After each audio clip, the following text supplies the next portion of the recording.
మరి మనం అక్కడ చేసుకోవడానికి కానీ ఆయన ఫస్ట్ మన అన్నదానానికి ఆయన వచ్చి ఎంతో హ్యాపీగా సంతోషంగా పిలిచిన వెంటనే వచ్చారు. మీకు ధన్యవాదాలు సార్. దేవుని మహాకృప ద్వారా మరి మేము మంచిగా అప్పటి నుంచి ఇప్పటివరకు కూడా అనేకమైన ప్రేమ విందులు అవి చేస్తూ మేము సంతోషంగా ఉండగలుగుతున్నాం.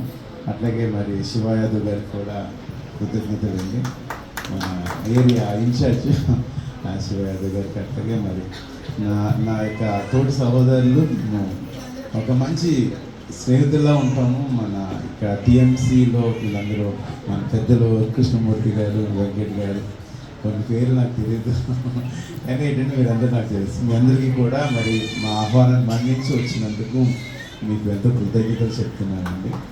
Happy Christmas sir.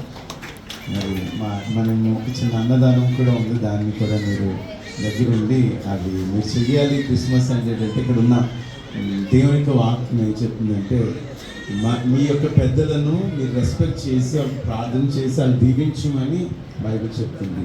వాళ్ళు మంచి పరిపాలన చేయడానికి, వాళ్ళ ఇన్ఫ్లుయెన్సెస్ ఏదైనా ఇన్ఫ్లుయెన్స్ ఫోర్సెస్ వచ్చినప్పుడు వాళ్ళు తట్టుకుని నిలబడడానికి మీరు వాళ్ళ కోసం ప్రార్థన చేయాలని చెప్పి బైబిల్లో అధికారుల కోసం ప్రార్థన చేయాలని చెప్పింది. 50% వాళ్ళు గవర్నమెంట్ అఫీషియల్స్ అవ్వచ్చు, లేదంటే నాయకులు, మనల్ని పరిపాలించే నాయకుల కోసం ప్రతిరోజు ప్రేయర్ చేయమని ఉంటుంది, వాళ్ళకి కనపరచమని ఉంటుంది. అందు ఉద్దేశంతో మీరందరూ కూడా మరి మా దృష్టిలో నాయకులు ముఖ్యంగా రాసాల గారికి అట్లాగే శివ యాదవ్ గారికి మేము ధన్యవాదాలు చెప్తున్నాం. మీకోసం మేము ఎప్పుడు ప్రేయర్ చేస్తామండి. కార్పొరేటర్గా మీకోసం ఎప్పుడు మర్చిపోలేదు.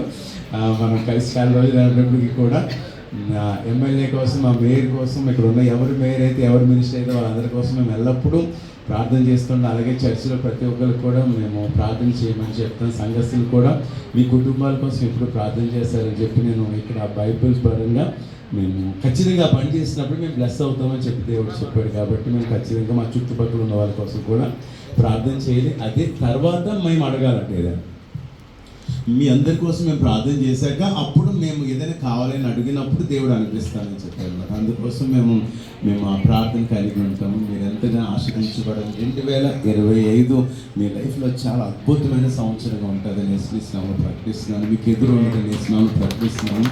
మీ శత్రువులు మీ పాదాల దగ్గరికి వస్తారని నేర్చుకున్నాను, ప్రకటిస్తున్నాను. 2025 మీ లైఫ్లో ఏదైతే మీరు పొందుకోవాలనుకుంటున్నారు, ఏదైతే కావాలనుకుంటున్నారు, ఏదైతే యోచిస్తున్నారో అది మీకు సఫలం అవుతుందని చెప్పి ప్రభువు చెప్తున్నారు. మీ లైఫ్లో, మీ కుటుంబాల్లో, మీ పిల్లల్లో అన్నింటిలో మీరు శాంతి, సమాధానం, ఆనందము, ఆశీర్వాదం అనిపిస్తారని యేసుక్రీస్తు నామములో ప్రకటిస్తున్నాను. ప్రార్థిస్తున్నాను. మీకోసం ఒక దేవుడు మమ్మల్ని ప్రేరేపించి మేము ప్రార్థన చేసినప్పుడు మాకు ఒక దేవుడు ఒక వాక్యం ఇచ్చారు, ఒక ఆశీర్వాదాన్ని ఇచ్చారు, ఒక దీవెన ఇచ్చారు.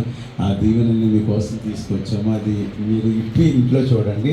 అప్పుడు మీకు దేవుడు మీతో మాట్లాడుతున్నారు. దేవుడు యేసుక్రీస్తు మమ్మల్ని ఎంతో ప్రేమిస్తున్నారని చెప్పి వీటికి ఇప్పిన తర్వాత మీకు అర్థమవుతుంది. అది మీ 2025 మీకు జరగబోయే అద్భుతమైన కార్యమని యేసుక్రీస్తులో ప్రకటిస్తున్నాను. సో ఇంకా అవి తీసుకురండి అలాగే గిఫ్ట్ రండి.